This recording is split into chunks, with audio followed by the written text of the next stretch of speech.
İyi günler arkadaşlar. Kanalımıza hoş geldiniz. Bugün yine sizler için yepyeni videolarla karşınızdayım. İki başarılı oyuncularımız Elçin Sangu ve Barış Ardus'tan güzel paylaşımlarını sizler için hazırladık. Elçin Sangu, Sevdim Alabora, Yalancı ve Mumları, Kiralık Aşk, İyi Günde Kötü Günde bu dizilerde rol almış ve herkes tarafından çok beğenilmiştir. Biz de Elçin Sangu ve Barış Ardus'tan en güzel sempatik fotolarını sizler için hazırladık.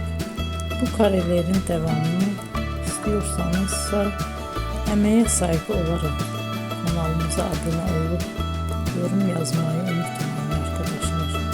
Teşekkür ederim.